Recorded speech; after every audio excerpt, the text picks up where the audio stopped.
हज़रत उस्मान गनी की शहादत के बाद हज़रत अली कुछ दिन बलवाइयों के पीछे नमाज़ पढ़ी, जितने दिन तक मस्जिद नबवी में उस्मान गनी के कातिल की इमामत होती थी। इसलिए आप बता दें कि हम सुन्नी मुसलमान आज के दौर अगर वहाँ वहाबी गुस्ताखी इमामत कर रहा है तो उसके पीछे हम नमाज ना पढ़ें। अच्छा, ये रिवायतों में आया है कि जब उस्मान गनी की शहादत हो गई तो उसके बाद सहाबा इकराम ने और हज़रत अली ने 3 रोज़ तक मस्जिद नबवी में नमाज नहीं पढ़ी। क्यों नहीं पढ़ी? इसलिए कि वहाँ इमामत बलवाइयों का इमाम कर रहा था, जो उस्मान गनी के कातिल थे। अंदाज़ा लगाइए, कत्ल इतना बड़ा गुनाह नहीं है जितना बड़ा कुफ्र गुनाह होता है। नबी की गुस्ताखी उससे बढ़कर होती है। तो जब सहाबा इकराम ने कातिल उस्मान गनी के पीछे नमाज ना पढ़ी तो बदअकीदों के पीछे कैसे पढ़ी जा सकती है? तो हज़रत अली ने नहीं पढ़ी और सहाबा ने पढ़ी। यहाँ तक कि 3 दिन के बाद जब हज़रत अली के हाथ पर बैत हुई तो हज़रत अली फिर इमाम बने, तब सहाबा ने पढ़ी। तो अब बहुत सारे लोग यहाँ गुमराह करते हैं कि साहब मस्जिद नबवी में नमाज़ पढ़ने का सवाब है, सुन्नी लोग जाते वहाँ नमाज नहीं पढ़ते उन इमाम के पीछे, हरम में इतनी नमाज़ पढ़ने का इतना सवाब है। तो मैं इनसे कहता हूँ कि जहालत की बातें बंद कीजिए, जब नहीं मालूम तो मुंह बंद रखना चाहिए। मस्जिद हराम में नमाज़ पढ़ने का सवाब है, मस्जिद नबवी में नमाज़ पढ़ने का सवाब है, वहाँ के इमाम के पीछे पढ़ने का सवाब नहीं।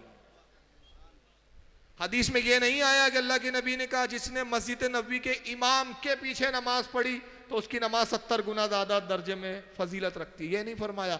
हुजूर ने फरमाया जिसने मेरी मस्जिद में 2 रकात पढ़ी दूसरी नमाजों के मुकाबलों में 70 दर्जे ज़्यादा फजीलत रखती है। मस्जिद में पढ़ने का सवाब है, इमाम के पीछे नहीं।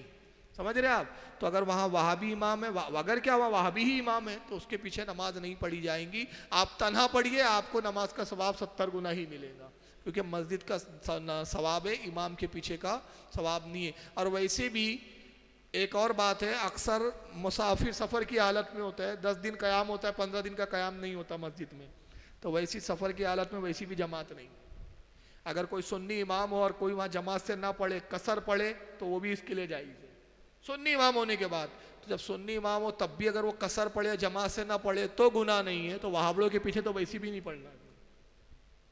तो ये सब धोखा देने वाली बातें हैं। तो कोई माइकल आल वहाबी अगर साबित कर दे तो 1 लाख रुपया मैं इनाम देने के लिए तैयार हूँ, जो ये साबित कर दे कि हुजूर की कोई हदीस हो कि मस्जिद नबवी के इमाम के पीछे नमाज पढ़ने का सवाब है। ऐसी कोई हदीस नहीं है।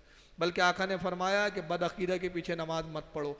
अगर किसी भी बदअकीदा के पीछे नमाज हो जाती तो करबला में इमाम हुसैन 72 लोगों के साथ अलग जमात नहीं बनाते, 22,000 यजीदियों के पीछे पढ़ लेते।